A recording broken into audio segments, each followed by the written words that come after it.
मालिश के pressure manipulation के अंतर्गत कितने प्रकार की मालिश आती है? कितने प्रकार की मालिश होती है? 3 प्रकार की। मालिश के परक्यूशन मैनिपुलेशन के अंतर्गत कितने प्रकार की मालिश आती है? कितने प्रकार की मालिश है? 4 प्रकार की। ठीक है। प्राचीन काल में अपने मरीजों के इलाज के लिए मालिश का प्रयोग कौन सी चिकित्सा वैज्ञानिक से करता था? कौन सी चिकित्सा वैज्ञानिक से? हिप्पोक्रेट्स के अनुसार वैज्ञानिक करता था। फिजिकल ट्रीटमेंट चिकित्सा किसे माना जाता है? किसे माना जाता है? किसे माना जाता है?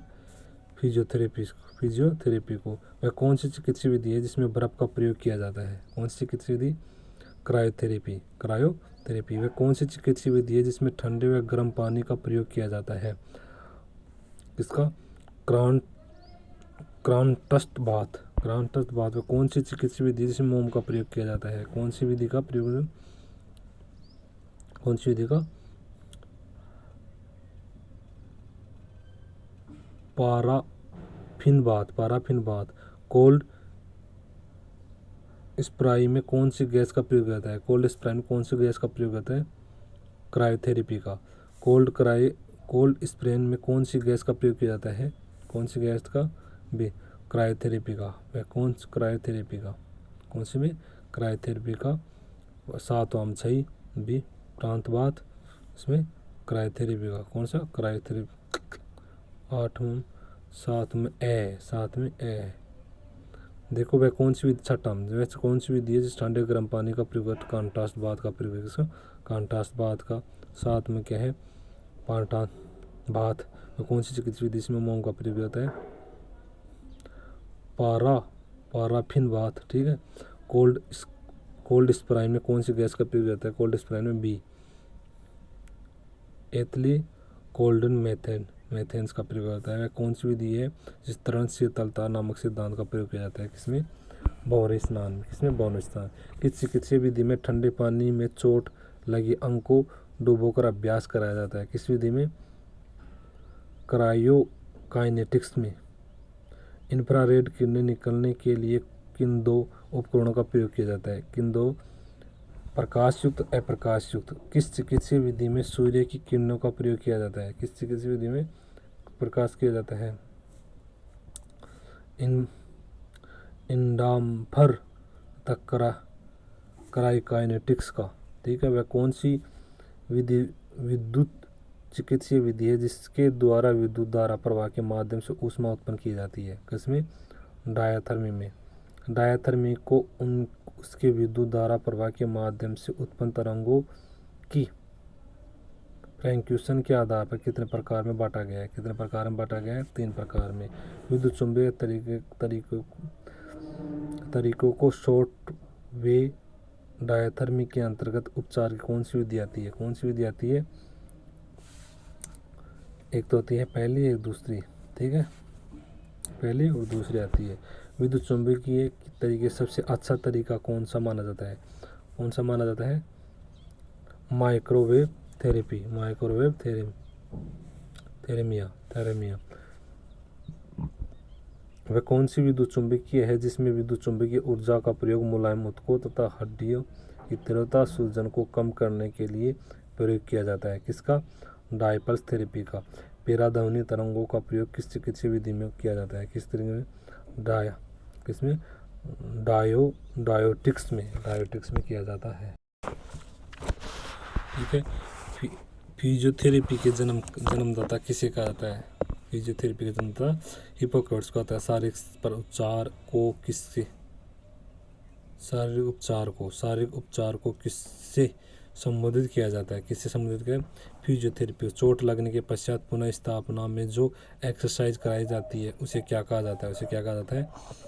एक्टिव एक्सरसाइज और पैसिव एक्सरसाइज। करेक्टिव एक्सरसाइज में किस प्रकार के व्यायाम आते हैं? करेक्टिव एक्सरसाइज में किस प्रकार के? सामान्य और विशिष्ट। पुनः स्थापना में विशिष्ट व्यायाम के अंतर्गत किस प्रकार के अभ्यास कराए जाते हैं? Isometric, isokinetic, isotonic. Exercise therapy के अंतर्गत किन अभ्यासों में उपकरणों व किसी साथी की मदद ली जाती है उन्हें क्या कहते हैं? उन्हें क्या कहते हैं? Passive exercise. राइस सिद्धांत में से क्या तात्पर्य है? सी का कहता है दबाना। फिजियोथेरेपी में किस विधि में बायोन्सी लॉ का प्रयोग किया जाता है? किसमें बायोन्सी लॉ का? वर्लपुल बोथ उपचार करने की उस थेरेपी को क्या कहते हैं जिसमें पानी का प्रयोग किया जाता है? उसमें पानी का प्रयोग किया जाता है हाइड्रोथेरेपी में। उस विधि को क्या कहते हैं जिसमें गर्म व ठंडा पानी दोनों का प्रयोग होता है? किसका होता है? कंट्रास्ट बाथ का। उस थेरेपी विधि को क्या कहते हैं जिसमें बर्फ ठंडे पानी का प्रयोग कर चोट लगी अंग का अभ्यास कराया जाता है? उसको क्या कहते हैं? क्रायोकाइनेटिक्स। उस थेरेपी विधि को क्या कहते हैं जिसमें बर्फ़ का प्रयोग किया जाता है? इसका बर्फ़ का प्रयोग होता है क्रायोथेरेपी। साइटोक्रोम क्रिस्टल का प्रयोग किसके लिए किया जाता है? किसके लिए किया जाता है? हाइड्रोकोलेस्टर पैक के लिए। चोट लगने के पश्चात जो कोल्ड स्प्रे का प्रयोग होता है उनमें से कौन सी गैस आती है? इसमें कौन सी गैस आती है? इथाइल क्लोराइड और मीथेल का प्रयोग होता है। उस थेरेपी विधि को क्या कहते हैं जिसमें मोम का प्रयोग किया जाता है? क्या कहते हैं? Paraffin bath. पैराफिन बाथ के लिए कौन सी विधि को अपनाया जाता है? कौन सी विधि को अपनाया जाता है? Paraffin painting, paraffin dip, whirlpool bath, contrast bath, immersion bath आदि किसके अंतर्गत आते हैं? किसके अंतर्गत आते हैं? हाइड्रोथेरेपी के अंतर्गत।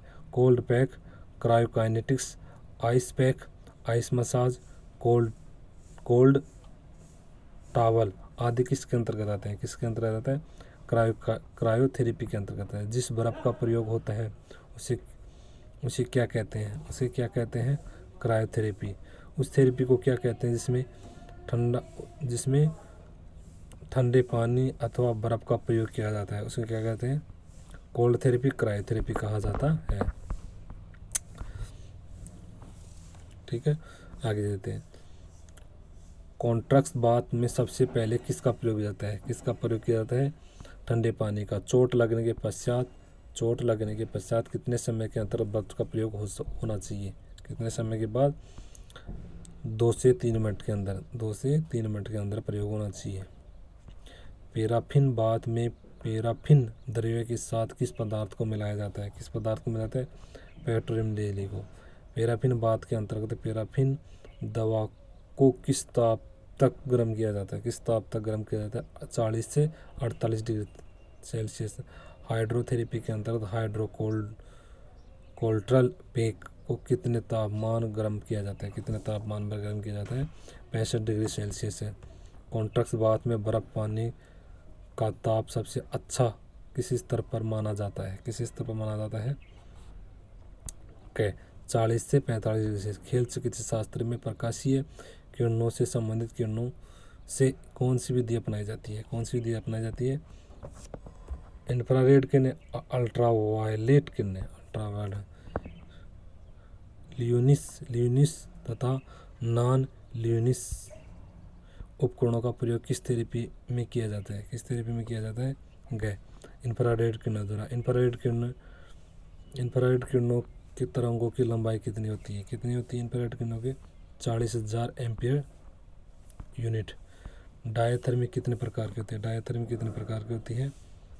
3 प्रकार की। डायथर्मी के कौन से प्रकार के होते हैं? डायथर्मी कौन से प्रकार की होती है? सी, wave diathermy, long wave diathermy, microwave diathermy. Capacitor field method तथा केबल मेथड किसके प्रकार है? शॉर्ट वेव डायथर्मी के। किस थेरेपी विधि में पैराधर्मी तरंगों तथा और विद्युतीय मांसपेशी उत्तेजन तरंगों का प्रयोग किया जाता है? किस में किया जाता है? विद्युतीय मांसपेशी उत्तेजना द्वारा। एक विद्युतीय चिकित्सा विधि में विद्युत चुंबकीय ऊर्जा का प्रयोग किया जाता है, उसे क्या कहते हैं? डायपल्स थेरेपी। उस थेरेपी विधि को क्या कहते हैं जिसमें पैराधर्मी तरंगों का प्रयोग किया जाता है? उसमें क्या कहते हैं? अल्ट्रासाउंड थेरेपी कहा जाता है। इसे अल्ट्रासाउंड थेरेपी कहा जाता है। ठीक है, आगे चलते हैं। प्राथमिक प्राथमिक उपचार का क्या उद्देश्य है? प्राथमिक उपचार का है सबसे पहले उपचार करना, जीवन बचाना, स्वास्थ्य लाभ को सहायता करना, हालात को गंभीर होने से बचाना, उपयुक्त सभी। ठीक है, आगे चलते हैं। फर्स्ट एड सबसे पहले इंग्लैंड में कब अपनाया गया था? 1879 में। प्राथमिक उपचार को किस एसोसिएशन ने सर्वप्रथम अपनाया था? Saint John's Ambulance Association. प्राथमिक उपचार में कौन कौन से उपचार होते हैं? स्वयं सहायता और प्राथमिक सहायता उपचार होते हैं। ठीक, वह किस प्रकार की प्राथमिक उपचार है जिसमें घायल व्यक्ति द्वारा स्वयं ही उपचार किया जाता है? कौन सा है? स्वयं सहायता। उस प्राथमिक उपचार को क्या कहते हैं जिसमें घायल व्यक्ति को अन्य लोगों द्वारा सबसे पहले उपचार किया जाता है? क्या किया जाता है? प्राथमिक सहायता। प्राथमिक उपचार पेटियों में कौन सी सामग्री होनी जरूरी है? पट्टी, प्लास्टर, जीवाणुहीन गेज के टुकड़े, ठीक है, कैंची, सेफ्टी पिन, सुई, चिमटी, डिटोल, स्प्रिंट, दर्द निवारक दवाइयाँ, खपची, उपयुक्त सभी हैं। प्राथमिक सहायता के लिए पूर्व अपेक्षित आवश्यक व्यक्तिगत गुण कौन से होने चाहिए? से शांत व अच्छा निर्णय लेने वाला हो, प्राथमिक सहायता की जानकारी रखने वाला हो, व्यवहार कुशल हो, दुर्घटना के कारण बनी परिस्थितियों की सतर्कता का समझने वाला हो। खेलों में चोट क्यों लगती है? उपयुक्त सभी। खेलों के नियम का पालन नहीं किया गया हो, मनोवैज्ञानिक तौर पर परेशान हो, गलत प्रशिक्षण, तकनीकी व उपकरण का प्रयोग किया गया। हड्डी के टूटने व चटकने को क्या कहते हैं? फ्रैक्चर। खेलों में चोट लगने पर प्राथमिक उपचार के लिए कौन से सिद्धांत अपनाया जाता है? आराम देना, बर्फ लगाना, बर्फ दबा देना, चोट लगे अंग को ऊपर उठाना, उपयुक्त सभी। बर्फ द्वारा उपचार करने की विधि को क्या कहते हैं? क्रायोथेरेपी कहा जाता है। फ्लैट फुट का पता किस यंत्र से लगाया जाता है? पेडोग्राफ के द्वारा। ऑपरेशन से पहले ज़्यादा रक्तस्राव न हो, इसके लिए किस विटामिन इंजेक्शन लगाया जाता है? कौन सा विटामिन इंजेक्शन लगाता है? विटामिन के। एक खिलाड़ी द्वारा अपना अच्छा प्रदर्शन करने के लिए गलत तरीके से दवाइयों का सेवन करना क्या कहलाता है? डोपिंग कहलाता है। घुटने में चोट विशेषज्ञ किस खेल में ज़्यादा लगने की संभावना होती है? किस में लगते हैं? फुटबॉल में। डोपिंग के अंतर्गत मानव शरीर की किस चीज़ का परीक्षण किया जाता है? मूत्र का। बिजली के माध्यम से किया गया इलाज किस नाम से जाना जाता है? इलेक्ट्रोथेरेपी। पानी के माध्यम से किया गया इलाज किस नाम से जाना जाता है? व्हर्लपूल बाथ से। चोटग्रस्त भाग में को ठंडे व गर्म पानी द्वारा उपचार करने की विधि को क्या कहा जाता है? Contrast bath. चोटग्रस्त अंग को ठंडे पानी में डुबाकर गति कराने की विधि को क्या कहते हैं? क्रायोकाइनेटिक्स कहा जाता है। किस उपचार में मोम का प्रयोग किया जाता है उसे क्या कहते हैं? वैक्स थेरेपी कहा जाता है। किसे? Wax therapy. खेल प्रशिक्षण के सिद्धांत के अंतर्गत चोटों से बचने का सबसे पहला सिद्धांत कौन सा है? Warm up. खेल चोटों को कौन से वर्गों में बांटा गया है? कंडीशनिंग में बांटा गया है। कौन से वर्ग में सिद्धांत में बांटा गया? कंडीशनिंग में कौन से? गंभीर चोट और ओवरयूज चोट दोनों में बांटा गया है। गंभीर चोट और ओवरयूज चोटों में बांटा गया है। लिगामेंट खिंचाव अथवा टूटना क्या कहलाता है? स्प्रेन। पेशियों अथवा टेंडन का ट्विस्ट खिंचाव या फटना क्या कहलाता है? स्ट्रेन, हड्डियों का एक से ज़्यादा जगह टूटना क्या कहलाता है? क्या कहलाता है? मल्टीपल्स फ्रैक्चर, हड्डी व त्वचा दोनों का फटना क्या कहलाता है? क्या कहलाता है? मिश्रित फ्रैक्चर, चोट के कारण मांसपेशियों का नीला पड़ना क्या कहलाता है? कंट्यूशन। अभी हाल में सचिन तेंदुलकर ने कौन सा और यूज इंजरी की गई थी? कौन सी इंजरी हो गई थी सचिन तेंदुलकर को? Tennis elbow. हड्डी टूटने के पश्चात शरीर के आंतरिक मुलायम अंगों को क्षति पहुंचने से संभावित फ्रैक्चर को क्या कहा जाता है? क्या कहा जाता है? जटिल अस्थिभ्रंश। हड्डी टूटने के पहचान के लक्षण कौन कौन से होते हैं? कौन से लक्षण होते हैं? उपयुक्त सभी: दर्द व सूजन, नीला पड़ना, रक्तस्राव, हड्डियों का आपस रगड़ने की आवाज़ आना। 12 वर्ष से कम उम्र के बच्चों में 12 वर्ष से कम उम्र के बच्चों में कौन से फ्रैक्चर होने से हड्डी मुड़ जाती है, टूटती नहीं है? इसे ग्रीन फ्रैक्चर कहा जाता है। क्या? Green fracture. खेल के में चोट के बचाव के क्या क्या तरीके हैं? क्या क्या तरीके हैं? उपयुक्त सभी: खिलाड़ी की फिटनेस तथा ठीक तरह से वार्म अप करना, खेल के पश्चात कूल डाउन, नियमों का पालन है, सही तरीके के वेशभूषा का उपकरण का प्रयोग। उपयुक्त सभी: फुटबॉल खेल में चोट से बचने के लिए कौन कौन से उपकरण का प्रयोग किया जाता है? किस किस का? सभी। प्रशिक्षण गलत विधि का प्रयोग किया जाता है। 35 में गए प्रशिक्षण गलत विधि का प्रयोग। बाइटिस शरीर में किस अंग की चोट होती है? बाइटिस संधि की। हड्डियों के फ्रैक्चर कितने प्रकार में वर्गीकरण किए गए हैं? कितने प्रकार वर्गीकरण किए गए हैं? 2 प्रकार के। हड्डियों के फ्रैक्चर कौन से 2 प्रकार के होते हैं? कि कौन से 2 प्रकार के होते हैं? गए कौन से?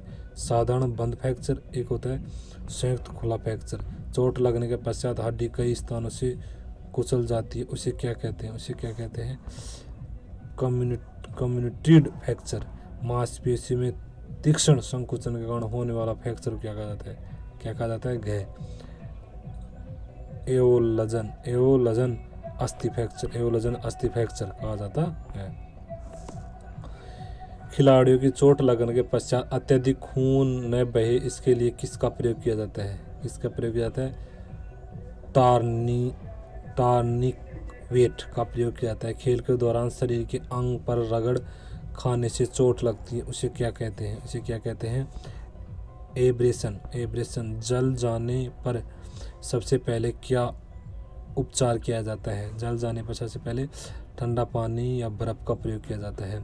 लिगामेंट संधि बंधन स्नायु के मुख्य रूप से किस प्रकार की चोट लगती है? किस प्रकार की चोट? स्प्रेन की। खेल चिकित्सा शास्त्र में RICE से क्या तात्पर्य है? आर मतलब रेस्ट, आई मतलब सी, आई का मतलब आइस सी मतलब कॉम्प्रेशन, एविलेशन।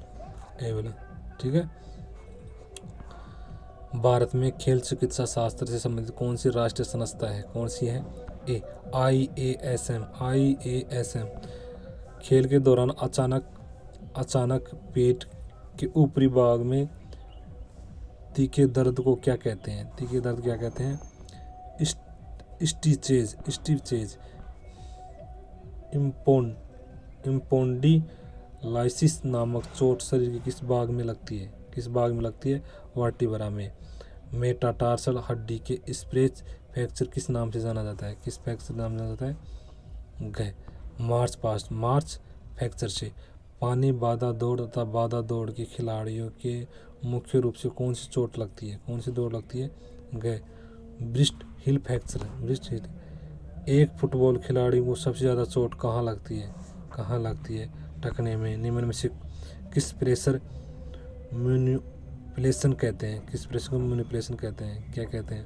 गए नीडिंग को। जीवित प्राणियों को भोजन की आवश्यकता किसकी प्राप्ति के लिए होती है? इसकी प्राप्ति के लिए होती है ऊर्जा के लिए। इनमें से कौन सा रोग संक्रमण रोग है? कौन सा संक्रमण होता है? मलेरिया। श्वसन में परेशानी कहलाती है। आइसोपिया। जिला स्तर पर स्वास्थ्य समस्याओं का निराकरण कौन करता है? कौन करता है? आईसो, ठीक है। जिला स्तर पर कौन करता है? क, जिला चिकित्सा अधिकारी। हृदय की आवाज़ सुनने के लिए किस यंत्र का प्रयोग किया जाता है? स्टेथोस्कोप। विश्व स्वास्थ्य संगठन का मुख्यालय कहाँ है? जेनेवा में। शरीर की मांसपेशियाँ किसकी कमी से कमज़ोर होती हैं? किसकी कमी से कमज़ोर होती है? पोटेशियम की कमी। क्रोनिक इंजरी का उपचार किसके द्वारा किया जाता है? किसके द्वारा क्रोनिक इंजरी का? अल्ट्राथेरेपी के द्वारा। सूजन को किसके द्वारा कम किया जा सकता है? सूजन को किसके द्वारा? कंट्रास्ट बाथ के द्वारा कम किया जा सकता है। कंट्रास्ट बाथ के द्वारा। विकृतियों को दूर करने में अपनाई जाती है, क्या अपनाई जाती है? करेक्टिव एक्सरसाइज, अभ्यास कहते हैं। फ्रैक्चर का अर्थ है हड्डी का टूटना। लंबरगो से क्या तात्पर्य? लंबरगो से तात्पर्य कमर में दर्द। कंट्रास्ट बाथ का प्रयोग किस उपचार में किया जाता है? किस उपचार में किया जाता है? बी, सूजन कम करने के लिए। अभ्यास के दौरान उल्टी की अनुभूति किसके कारण होती है? उल्टी की अनुभूति किस कारण होती है? लैक्टिक एसिड बनने से। टेनिस एल्बो नामक चोट किस खेलों में होती है? टेनिस एल्बो चोट किस खेलों में होती है? टेनिस और बैडमिंटन में।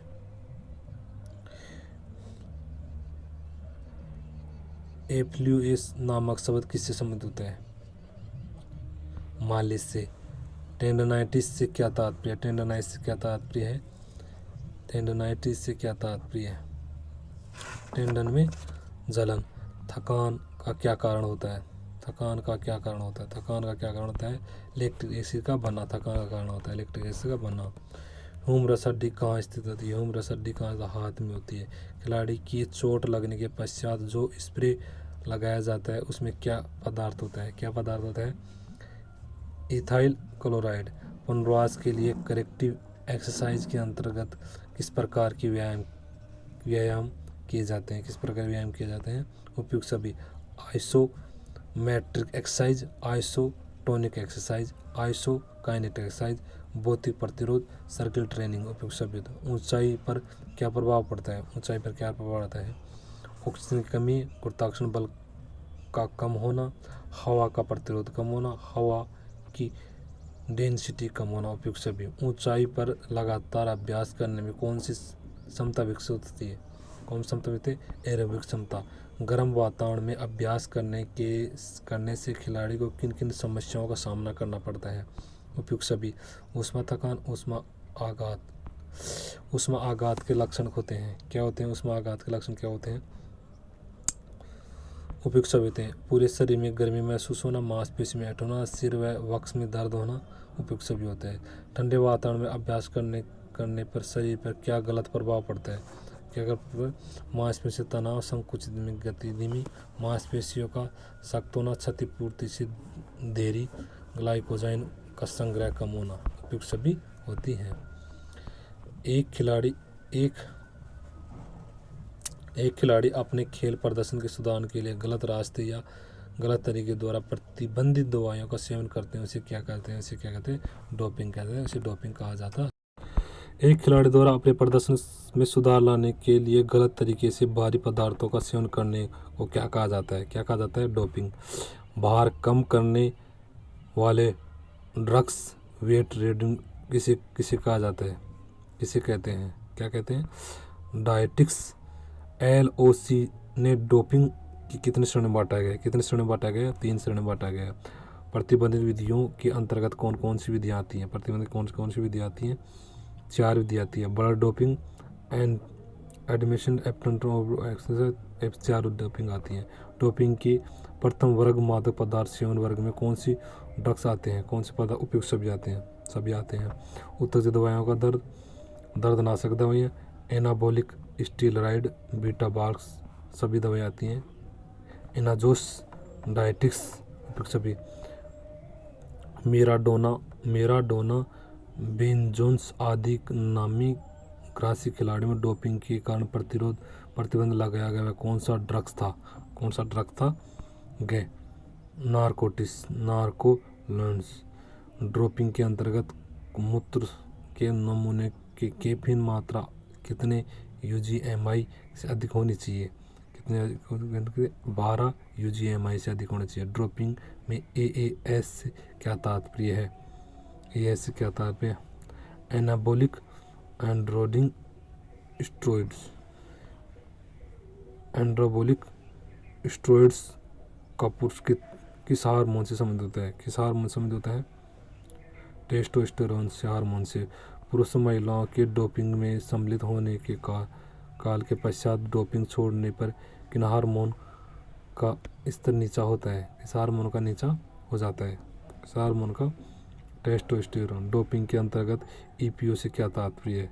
EPO से क्या तात्पर्य? अर्थिथोपाइन। अर्थिथोपाइन।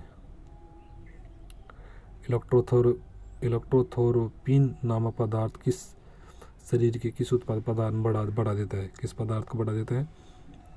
RBC को बढ़ाता है। RBC को बढ़ा देता है। हाइपोक्सिया से क्या तात्पर्य? हाइपोक्सिया से तात्पर्य हाइपोक्सेन की कमी होना। हाइपोग्लाइकेमिक से क्या तात्पर्य है? क्या तात्पर्य है? उपयुक्त सभी। रक्त में शुगर की मात्रा कम होना। चेरिनिक्सन नामक शब्द डोपिंग के अंतर्गत प्रतिरोध विधि के संबंध से क्या तात्पर्य है? क्या तात्पर्य? एक विशेष नली द्वारा पेशाब के ब्लड से पेशाब को बाहर निकलना। डोपिंग के परीक्षण के दौरान खिलाड़ी के मूत्र का परीक्षण करते समय कौन सी तकनीकी का प्रयोग किया जाता है? कौन सी तकनीकी का प्रयोग किया जाता है? वह गैस क्रोमोस्टिन मास स्पेक्ट्रोथेरेपी का प्रयोग किया जाता है। बेटा ब्लॉकर्स को डोपिंग के कौन प्रतिबंध करता है? कौन प्रतिबंध करता है? गै। इसके सेवन हाथ तथा शरीर कंपन कम हो जाती है क्योंकि इसकी वजह से रक्त दबाव कम हो जाता है। इसी कारण खास तौर पर निशाने संबंधित खेलों का इसमें विशेष प्रतिबंध होता है। प्रतियोगिता के पहले भार से संबंधित खेलों में बॉक्सिंग, कुश्ती, जूडो आदि खिलाड़ी अपने भार को कम करने के लिए किस दवाई का प्रयोग करता है? इसे डोपिंग के अंतर्गत आता है। डायोटिक्स के अंतर्गत। प्लाज्मा एक्सचेंज डोपिंग के अंतर्गत प्रतिरोध की कार्य करता है। क्या आता है? गै। रक्त के अंदर प्लाज्मा के वॉल्यूम को बढ़ा देती है। डोपिंग के अंतर्गत आने वाले श्रेणियों में कौन से डोपिंग है जिससे पता लगता है कि मुश्किल खिलाड़ी को डोपिंग सम्मिलित नहीं है या नहीं है? कौन सा आता है? गै। Blood doping. ब्लड डोपिंग करने से खिलाड़ी को अपने प्रदर्शन में सुधार करने के लिए किस चीज़ का फ़ायदा होता है? किस चीज़ का फ़ायदा होता है? गै का हीमोग्लोबिन का फ़ायदा होता है। एथलेटिक्स में कौन से खिलाड़ियों को डोप टेस्ट किया जाता है? कौन सा डोप टेस्ट किया जाता है? सभी खिलाड़ियों को दिया जाता है। टीम खेलों में एक टीम के कितने खिलाड़ियों को डोप टेस्ट किया जाता है? कितने खिलाड़ियों को टेस्ट होते हैं? सभी का।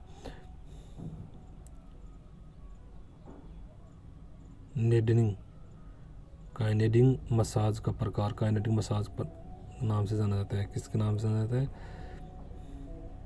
स्क्वीजी और स्ट्रेंस। परक्यूशन मसाज कितने प्रकार का होता है? कितने प्रकार का होता है परक्यूशन मसाज? 4 प्रकार होता है। मोम का शरीर का प्रयोग करते समय किस तापमान पर रखा जाता है? किस तापमान पर रखा जाता है? 40 से 48 सेल्सियस पर रखा जाता है। 40 अवधि के आधार पर चोटों को किन प्रकार में बांटा गया है? अवधि के आधार पर चोटों को कितने प्रकार? उपयुक्त सभी, एक्टिव, पॉजिटिव और क्रॉनिक। ठीक है, उपयुक्त सभी। प्रकृति के आधार पर चोटों को कितने नामों से जाना जाता है? चोटों को कितने नामों से जाना जाता है? ए एक्सोगेनियस, एंडोगोनिस्ट। उपयुक्त दोनों से। घाव को कितने प्रकार से विभाजित किया जा सकता है? घाव को कितने प्रकार से होता है? पेनिक्स, इंसेक्स, लोडिंग, एब्जेक्शन। 4 प्रकार से बताया गया है। ठीक है, आगे देखो। डोपिंग का पहला उदाहरण 1960 में ओलंपिक में पाया गया था। वो किस खेल से संबंधित था? किस खेल से संबंधित था? साइकिलिंग से। डोपिंग का पहला उदाहरण जिस खिलाड़ी का था उसका नाम क्या था? उसका नाम था न्यूड जिन्सन। डोप टेस्ट प्रथम बार किस ओलंपिक में हुआ था? 1960 में था। कौन से में? 1960 में, 1968 में हुआ था। वाडा का फुल फॉर्म है वर्ल्ड एंटी डोपिंग एजेंसी। वाडा का फुल फॉर्म क्या है? World anti doping agency. ठीक है। वाडा का गठन कब किया गया था? वाडा का गठन कब किया गया था? 1999 में किया था। वाडा का मुख्यालय कहाँ है? वाडा का मुख्यालय कहाँ है? कनाडा में बता जाता है। वाडा का मुख्यालय कनाडा में। एक सेकंड रुको। ठीक है। नाडा का फुल फॉर्म है। नाडा का फुल फॉर्म क्या नाम है? नाडा का फुल फॉर्म, एक सेकंड। नाडा का फुल फॉर्म है नेशनल एंटी डोपिंग एजेंसी। ठीक है। नाडा का मुख्यालय कहाँ स्थित है? नाडा का मुख्यालय नई दिल्ली में है, जवाहरलाल नेहरू स्टेडियम में। नाडा का गठन कब किया गया था? नाडा का गठन 2008 में किया गया था। नाडा का गठन 2008 में। ठीक है, 2008 में। जबकि वाडा का गठन IOC किस संस्था ने किया? किस संस्था ने किया था? सी इंटरनेशनल ओलंपिक कॉन्वेंशन मेडिकल कॉन्वेंशंस। ठीक है। इंटरनेशनल ओलंपिक कॉन्वेंशंस मेडिकल कॉन्वेंशंस की स्थापना कब की गई थी? 1967 में की गई थी। IOC के डोपिंग के अंतर्गत विधियों पदार्थों कितनी श्रेणी में विभाजित किया गया? कितने श्रेणी में विभाजित किया गया? 3 श्रेणी में। जवाहरलाल नेहरू विश्वविद्यालय डोपिंग टेस्ट कब स्थापित किया गया था? कब स्थापित किया गया? 1990। कब? 1990 में स्थापित किया गया। डोप टेस्टिंग में किसका सैंपल लिया जाता है? किसका सैंपल लिया जाता है? मूत्र का लिया जाता है। AAS का फुल फॉर्म क्या है? AAS फुल फॉर्म है एंटी डोपिंग एनामोसिक स्टेरॉइड। ठीक है। वाडा का अध्यक्ष कौन होता है? वाडा का अध्यक्ष कौन है? John Paxson AC। नाडा का डायरेक्टर जनरल कौन है? नाडा का 17 में राहुल भटनागर। देखते हैं वैज्ञानिक रूप से उन साधनों को क्या कहते हैं जिसके प्रयोग से खिलाड़ी अपने प्रदर्शन में सुधार लाता है? इसमें क्या कहते हैं? एरोगोनिक्स एड्स। एम्फ्लामेटिक से क्या तात्पर्य? उत्तेजन के अंतर्गत निम्न से कौन आता है? बालाजी माला। कौन आता है? कौन आता है? एम्फीटाइमिस, कैफीन, कोकीन आते हैं। कैफीन कितनी मात्रा में डोपिंग के अंतर्गत आता है? कितनी मात्रा के अंतर्गत आता है? 12 ग्राम 1 मिली में ज़्यादा। निम्न में से किसे एर्गोजेनिक दवाई नहीं मानी जाती? किसे एर्गोजेनिक दवाई नहीं मानी जाती? किसे नहीं मानी जाती? 22 नारकोटिक्स को नहीं मानी जाती। ठीक है। हीरोइन किसके अंतर्गत है? हीरोइन किसके अंतर्गत आती है? हीरोइन किसके अंतर्गत है? नारकोटिक्स के अंतर्गत है। नारकोटिक्स के अंतर्गत कौन से रसायन आते हैं? उपयुक्त सभी पहले और दूसरे। Heroin, morphine, alpha prodine, anileridine. ठीक है। कौन सा डोपिंग के अंतर्गत आने वाले पदार्थ एक बालौतिक खिलाड़ी की मांसपेशियों को रेप्चर टूट ना कर देता, जिसके कैरियर डोपिंग के इंजीनियरिंग आता है? कौन सा आता है? नारकोटिक्स।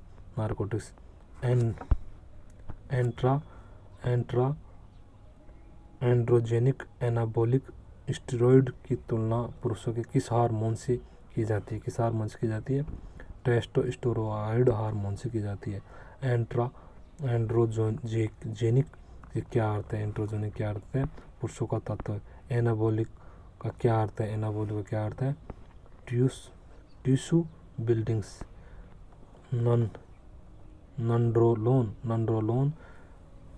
स्टेनोजोलोर, टेस्टोस्टेरोन आदि रसायन किसके अंतर्गत आते हैं? किस रसायन के अंतर्गत आते हैं? एनाबॉलिक स्टेरॉइड के अंतर्गत। एक सामान्य पुरुषों में नंड्रोलोन की मात्रा मूत्र की कितनी होती है? 0.6 NG/ml ऑफ यूरिन। डोपिंग की टेस्टोस्टेरोन के अंतर्गत प्रतिबंध कब लगाया जाता है? जब टेस्टोस्टेरोन एफिशिएंसी के अनुपात रखा जाता है। 10 अनुपात 1 से अधिक हो। ठीक है। NG/ml ऑफ यूरिन में NG से क्या तात्पर्य है? NG से क्या तात्पर्य है? नैनोग्राम। क्या? नैनोग्राम। ठीक है। मेराडोना बेन जॉनसन नामक खिलाड़ी एनाबॉलिक स्टेरॉइड के अंतर्गत किस रसायन सेवन करने का प्रतिबंध लगाया गया था? नोड्रोल। IOC महिलाओं पुरुषों के लिए नोड्रोल ओ कटऑफ लेवल आधारित निर्धारित किया गया है। कितने निर्धारित किया गया है? पुरुषों के 2 और महिलाओं के 5। डोपिंग में किसके वेट रिप्लेसमेंट ड्रग्स का कहा जाता है? किसमें कहा जाता है? डायोरेटिक्स। महिलाओं खिलाड़ी अपने मासिक धर्म को खेल के दिन ना हो उससे पहले हो जाए उसके लिए किस ड्रग्स का प्रयोग करती हैं? किस ड्रग्स का प्रयोग करती है? डायोरेटिक्स का।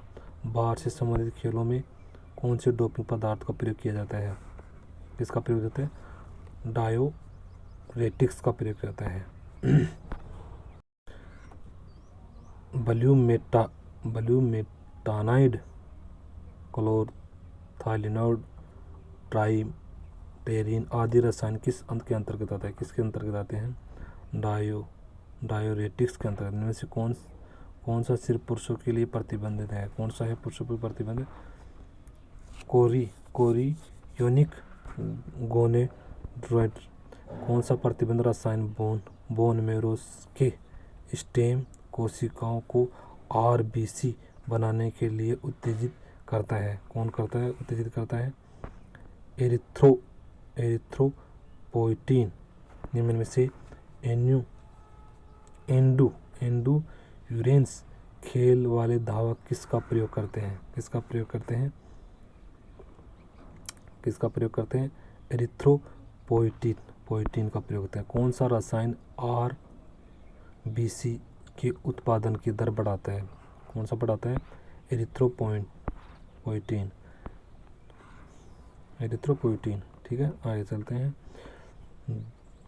Tour de France cycling race 2009 में प्रथम स्थान पर करने वाला धावक किस प्रतिबंध की दवाई के सेवन की वजह से वापस लिया गया था? इसके कारण क्या? एरिथ्रोपोइटिन। बॉडी बिल्डर मांसपेशियों में वृद्धि की कौन से पदार्थ का सेवन करवाते हैं? वैसे जो प्रतिबंध है कौन से पदार्थ का? इंसुलिन। एक खिलाड़ी द्वारा प्रतियोगिता से लगभग 1 महीने पहले एक या 2 यूनिट रक्त स्टोर करने के पश्चात उसी रक्त को प्रतियोगिता से 1 या 2 दिन पहले पुनः शरीर में डलवाने की विधि को क्या कहा जाता है? वाह यार, उसको कहते हैं ब्लड डोपिंग। ब्लड डोपिंग द्वारा रक्त में किसकी मात्रा बढ़ जाती है? हीमोग्लोबिन की। खिलाड़ियों द्वारा रक्त में प्लाज्मा की मात्रा बढ़ने के लिए किस रसायन का प्रयोग किया जाता है? इसे प्लाज्मा एक्सपेडेंट कहते हैं। इसे क्या कहते हैं? उपयुक्त सभी। RBC, हिमासेल, एक्यूमेस, जुलोक्रिन। खिलाड़ी द्वारा मूत्र थेरेपी से खास ट्यूब द्वारा मूत्र को बाहर निकालने की प्रक्रिया जिससे कि डोप टेस्ट के मूत्र का नमूना ना मिले विधि का कहलाती है? क्या कहलाती है? कैथेराइटिक्स। खिलाड़ी द्वारा डोप टेस्ट से पहले मूत्र के नमूनों को बदल देना क्या कहलाता है? कैथेराइटिक्स। उस रसायन पदार्थ को क्या कहते हैं जिसके सेवन से रक्तदाब तथा स्ट्रोक वॉल्यूम कम हो जाता है? उसे क्या कहते हैं? Beta blocks. डोप परीक्षण के लिए मूत्र के नमूने को किस विधि द्वारा परीक्षण किया जाता है? किस विधि द्वारा? Gas chromatography. एक खिलाड़ी को अपने प्रतियोगिता के कितने समय पश्चात डोप केंद्र में डोप परीक्षण के लिए उपलब्ध होना पड़ता है? कितने के लिए? 1 घंटे के अंदर वैज्ञानिक तरीके से मालिश को कितने प्रकार में विभाजित किया गया है? कितने प्रकार में? 4 प्रकार में। उस मसाज को क्या कहते हैं जिसमें मांसपेशियों को दबाकर हृदय की तरफ दबा डाला जाता है, उसे क्या कहते हैं? स्ट्रोकिंग मैनिपुलेशन मैनुपुलेशन कितने प्रकार में बांटा गया है? प्रेस, ठीक है, कितने प्रकार में? 3 प्रकार में। काइनेटिक मसाज कितने भागों में बांटा गया है? कितने भागों में बांटा गया है? 4 भागों में बांटा गया है। ये 1 और 2 स्ट्रोकिंग, कूलिंग, लोडिंग, सर्कलाइंग, ये 4 प्रकार में बांटा गया है। परक्यूशन मैनिपुलेशन कितने प्रकार में बांटा गया है? कितने प्रकार में बांटा गया है? 4 प्रकार में, ठीक है। पेनिट्रेशन मसाज कौन से प्रकार के होते हैं? उपयुक्त सभी। Picking up, working up, rolling up, उपयुक्त सभी। फ्रिक्शन मसाज कितने प्रकार के होते हैं? फ्रिक्शन मसाज कितने प्रकार? 2 प्रकार का। ट्रेनवेल्स, सर्कुलेंस, 2 प्रकार के। परक्यूशन मैनिपुलेशन कितने प्रकार के होते हैं? 4 प्रकार का। परक्यूशन मैनिपुलेशन के अंदर कितने प्रकार के? 2 प्रकार के। Hacking and clapping, beating and pumping, ठीक है। परक्यूशन मैनिपुलेशन को दूसरे किस नाम से जाना जाता है? टेम्पोमेंट के नाम से जाना जाता है। हाथ की हथेली को कप का आकार देकर मसाज करने की तकनीक को क्या कहा जाता है? कंपिंग, ठीक है। हकिंग मसाज कितने प्रकार का होता है? हकिंग प्रकार कितने प्रकार का होता है? सभी प्रकार का होता है। डेमिशन, कूलिंग, लोडिंग आदि होते हैं। शेकिंग मैनिपुलेशन कितने प्रकार में बांटा गया? 2 प्रकार में। वार्बन और शेकिंग मसाज वैज्ञानिक तकनीक कितने प्रकार में बांटा गया है? स्ट्रोकिंग मैनिपुलेशन, प्रेशन मैनिपुलेशन, सभी प्रकार के कई और कई प्रकार के बांटा गया। इस प्रकार ये पहली यूनिट कंप्लीट हुई है। श्याम राणी की तीसरा पार्ट कंप्लीट हो गया है। 3 पार्टों में कंप्लीट कर दिया गया है। बाकी बोल माफ करना, कंप्लीट करो, इसको बार बार याद करो, नहीं होता है उसको लिखो।